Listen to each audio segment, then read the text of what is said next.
Assalamualaikum warahmatullahi wabarakatuh. We are from Group 5 and we are gonna presentation about other construction materials. The member of this group, which is Group 5, is number 1 is Muhammad Islam bin Talima, the second is Ahmad Yani, the third is Adinda Maratul Aziza, the fourth is Nur Ahmad Ramadhani, the fifth is Nurnisha Maina, that is me.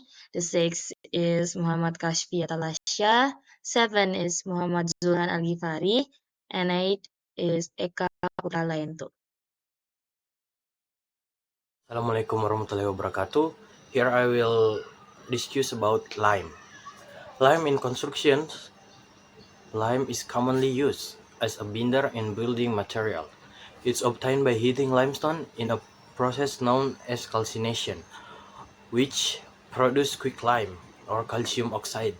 When water is added to quicklime, it reacts and forms slag lime or calcium hydroxide, which can then be used in construction. Slag lime can harden over time by absorbing carbon dioxide from the air, a process called carbonation, which returns it to a stable form similar to its original limestone state. Okay, next is classification or type. First, quicklime or calcium oxide. Made by heating limestone, quicklime is highly reactive and generates heat when mixed with water. It's used in industries needing strong binding like steel making and construction. Second, it's slag lime or calcium hydroxide. Created by adding water to quicklime, it forms a powder or pasta for use in mortar, plaster, and whitewash. It's also used in soil treatment and water purification. Third is hydraulic lime. It contains clay impurities, allowing it to set underwater, commonly used in a marine structure and foundation. Fourth is non-hydraulic lime. It's made from pure limestone. It hardens by absorbing CO2. It's ideal for historic building restoration. Okay. Next is advantage and disadvantage of lime. The advantage, it's first durability. Lime mortar is flexible and can absorb minor structural movement, reducing the risk of crack. Second is breathability. Lime allows moisture to evaporate, preventing damage from trapped water, making it suitable for older building. Third is eco-friendly. Lime has a lower carbon footprint than cement and also absorbs CO2 over time. Fourth is restoration use. Lime is compatible with traditional materials, ideal for historic building restoration. Next is disadvantage. First is longer setting time. Lime takes longer to harden than cement, which can delay construction. Second is lower strength. Lime is not as strong as cement, making it unsuitable for high load. Limited water resistance is third. Non-hydraulic lime is vulnerable to water exposure, limiting its use in wet condition. Okay, next is properties of lime. Will read by my friends. The next slide is properties of lime. First is binding ability. Lime is a natural binder, making it useful in mortars, plasters, and other construction applications. Second, plasticity. Lime mortar is flexible and can adapt to minor shifts in structure, reducing the risk of cracking. Third, breathability. Lime allows moisture to pass through it, preventing trapped moisture and protecting buildings from damage over time. Fourth, setting and hardening. Lime can harden by reacting with CO2 from the air or carbonation or water if hydraulic, giving it the ability to bond and stabilize structures. Fifth, alkalinity. Lime has a high pH level, which provides natural resistance to mold, fungi, and bacteria. And the last is low shrinkage. Lime experiences minimal shrinkage as it hardens, reducing the risk of cracks in the final structure. The next slide is use in civil engineering about lime. First is soil stabilization. Lime is used to improve the load-bearing capacity of soil, making it more stable for foundations, roadways, and embankments. Second, mortar and plaster.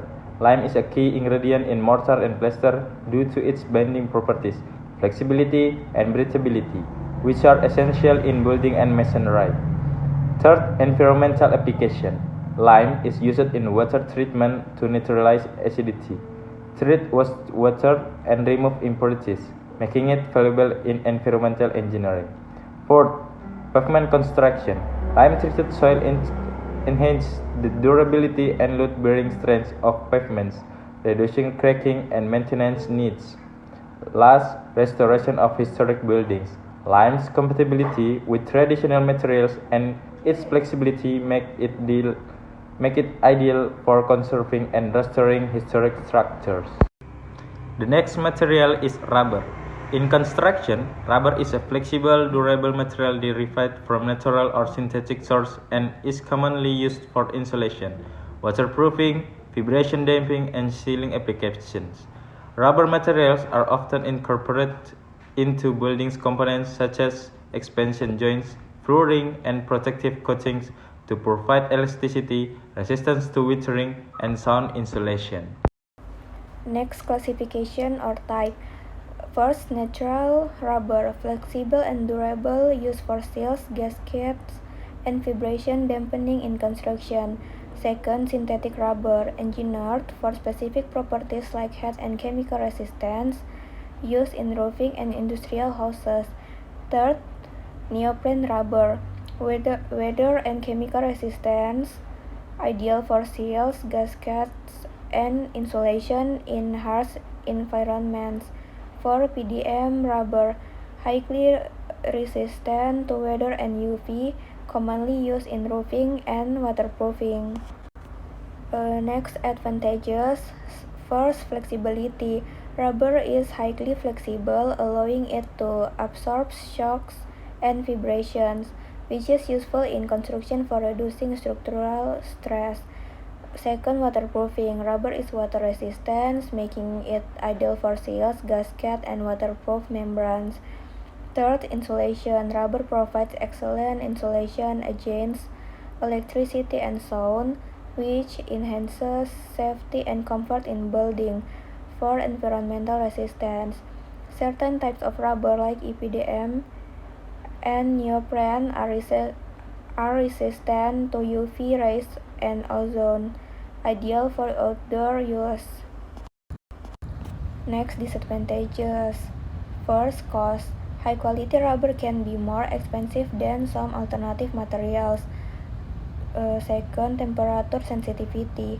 Some rubber types can degrade or lose elasticity in extreme temperatures. Third, environmental concern. Disposal of rubber can be problematic, and not all types are easily recyclable, leading to environmental impact.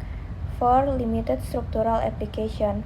While rubber is great for seals and gaskets, it cannot bear significant structural loads like concrete or steel.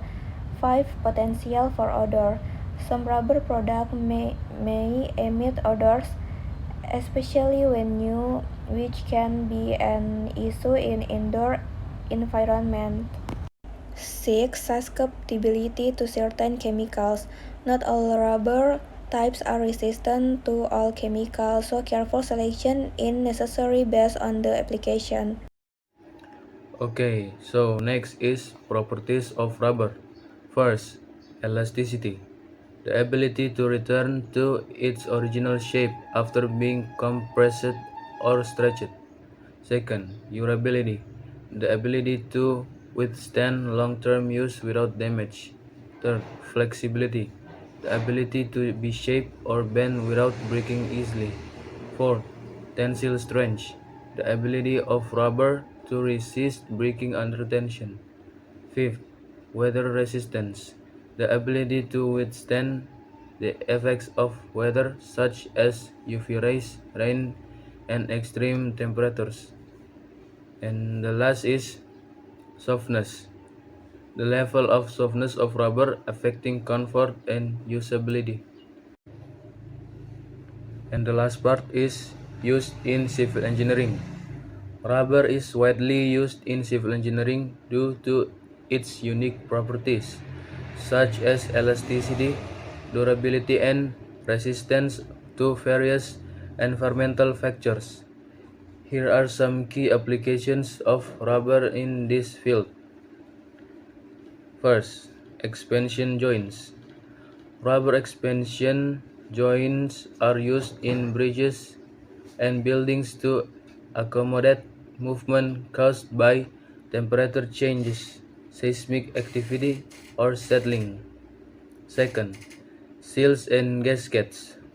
Rubber is commonly used in seals and gaskets for windows, doors, and piping systems to prevent water and air leakage.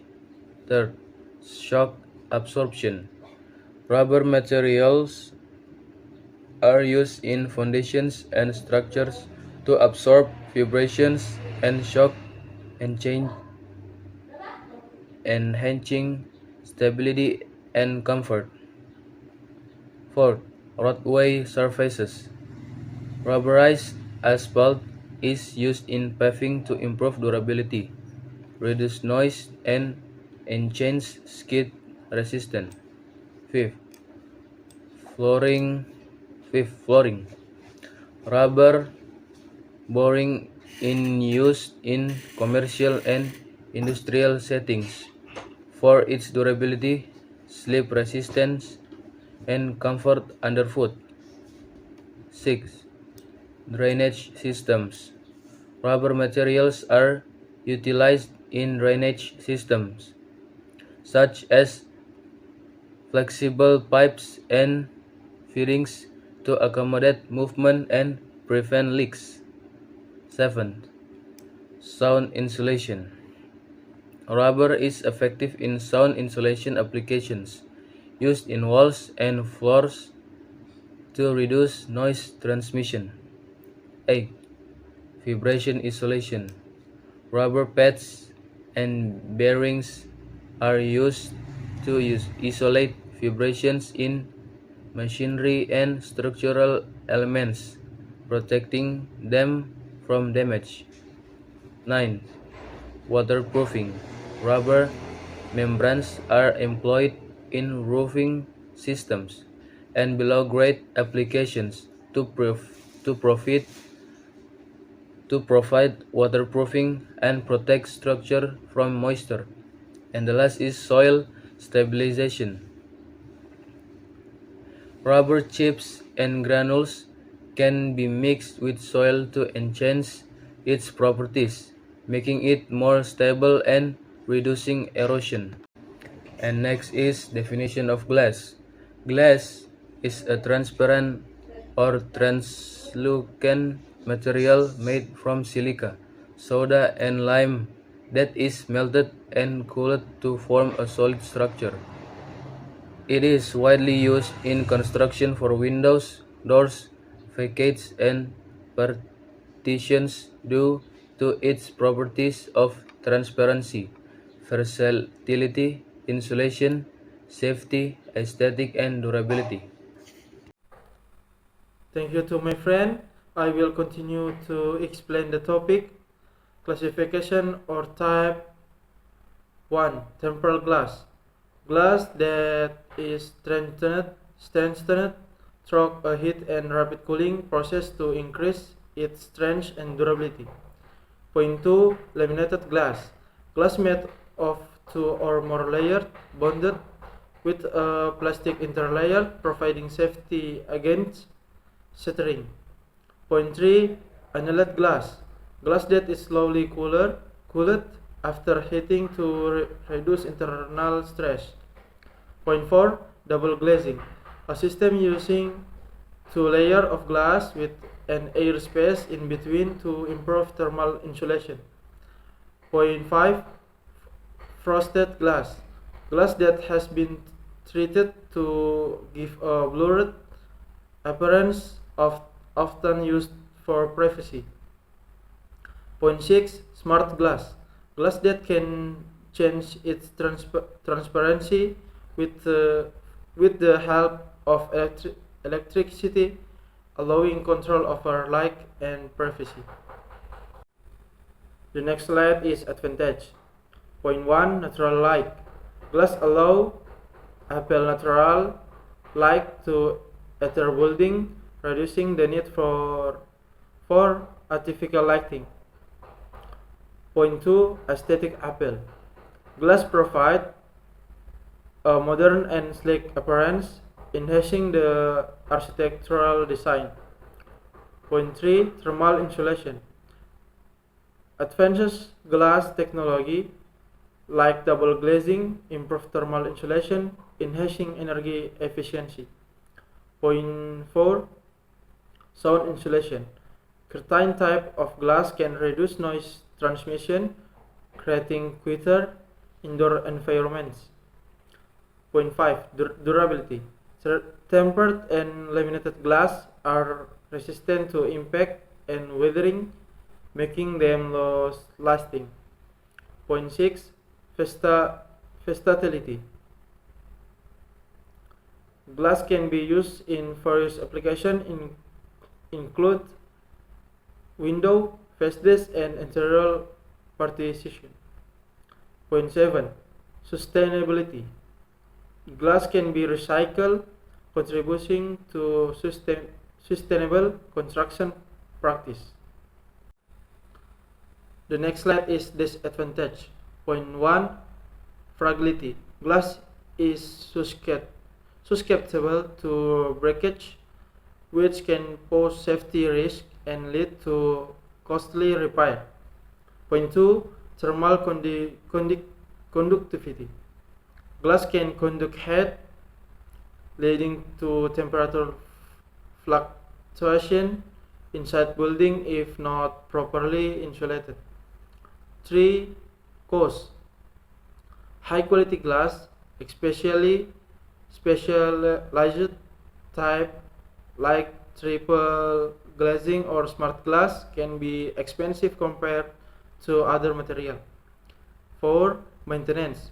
Glass surface require regular cleaning to maintain their appearance and transparency, which can be labor intensive. 5. Privacy concern. Transparent glass can compromise privacy, making it necessary to use treatment or screen for certain application. Point 6. Weight. Glass can be heavy, requiring robust support structure, which can complicate design and construction. Properties. Number 1 is transparency. Glass is clear, allowing light to pass through, which enhances visibility and brightness in buildings. Number 2 is strength. Certain types of glass, such as tempered and laminated glass, have increased strength and resistance to impact. Number 3 is thermal insulation.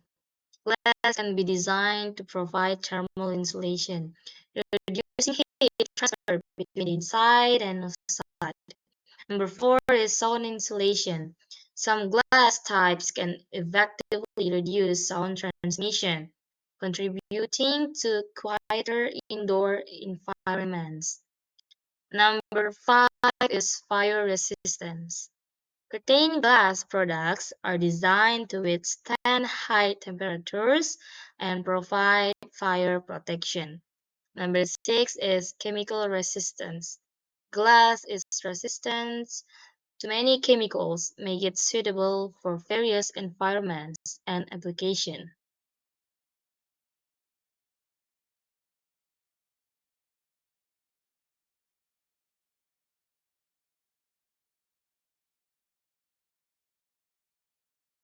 Uses in civil engineering. Number 1 is window. Glass is widely used in windows to provide natural light. ventilation, and views while protecting from weather elements. Number two is tapes. Glass is used in building facades to create modern and aesthetically pleasing exteriors while maximizing daylight. Number three is curtain walls. Glass curtain walls are non-structural cladding systems that provide weather protection while allowing for transparency. Number four is partition. Glass is used in interior partitions to create open spaces while maintaining visibility and light flow. Number five is balustrades and railings. Glass is often used in balustrades and railings for safety while preserving an unobstructed view. Number six is canopies and skylight. Glass canopies and skylights are used to enhance natural lighting in indoor spaces. Number seven is structural application. In some cases, glass is used as a structural element in modern architecture, such as glass bridge or floors.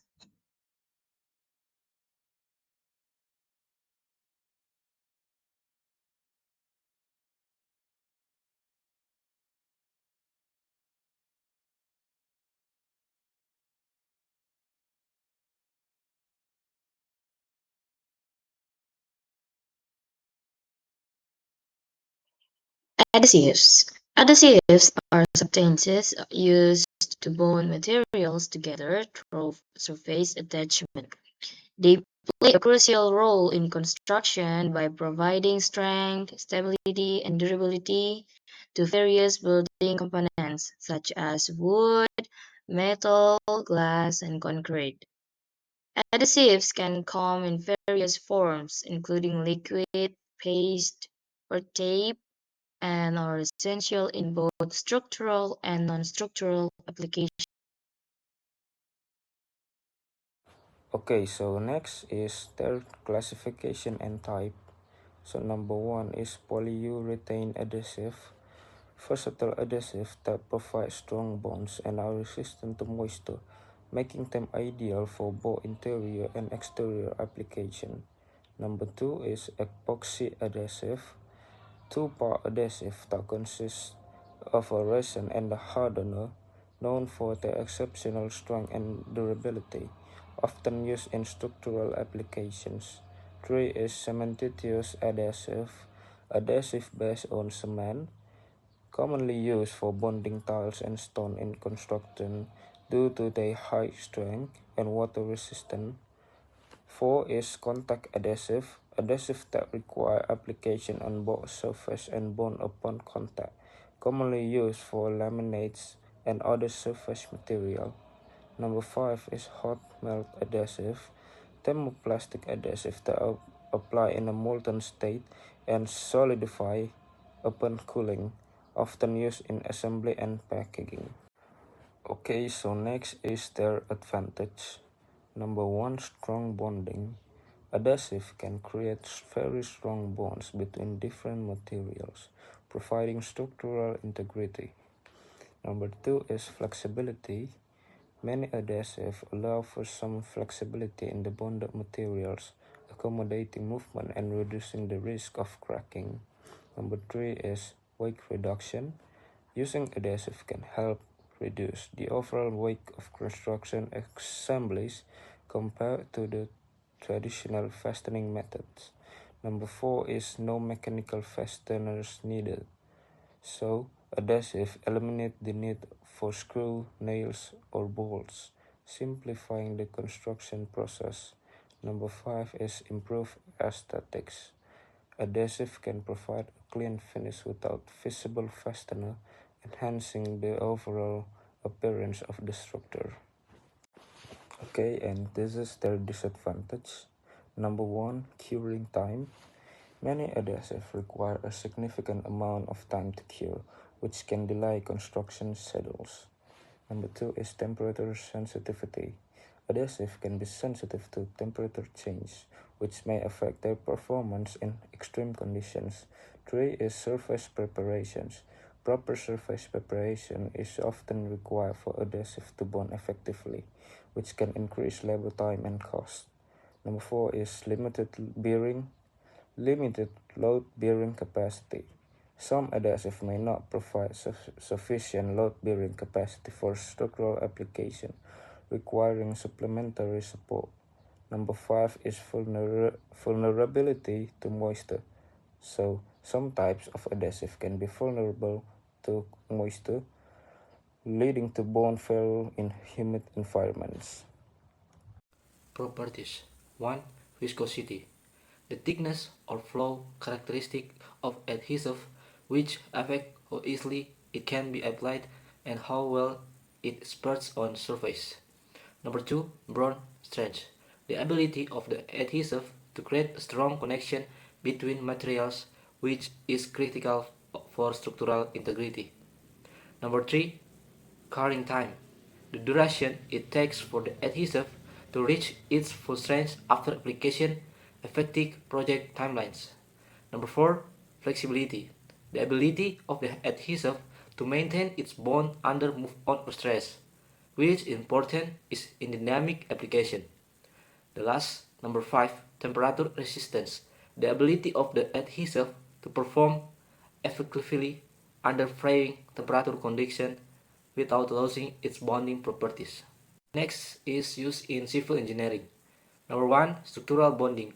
Adhesives are used to bond structural components such as beams, columns, and panels, enhancing the strength and stability of construction. 2. Concrete repair. Adhesives can be used to bond new concrete to existing surface, repairing cracks, and improving structural integrity. 3. Sealing joints.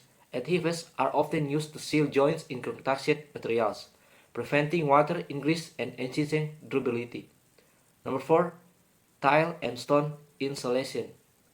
Adhesives are crucial for attaching tiles and stones to floors and walls, providing a strong bond and ensuring longevity. Number 5. Wood bonding. In wooden structures, adhesives are used to bond layers of wood, laminating wood products and joining wood elements. In civil engineering, paint serves various essential functions across different applications. Here are some key uses. 1. Protective coating. Steel structures.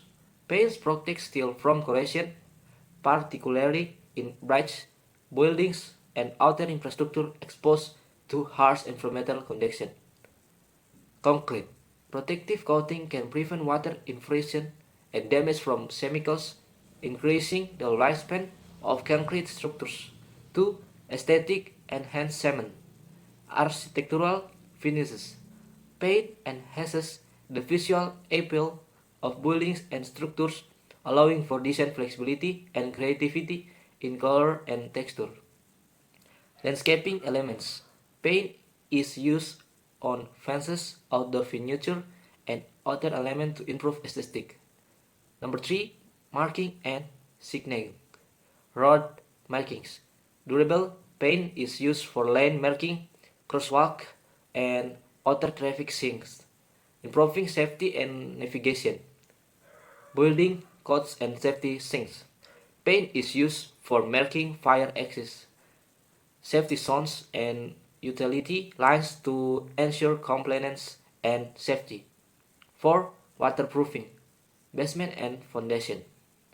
Specialist paints provide waterproofing to prevent water ingress and protect structural integrity.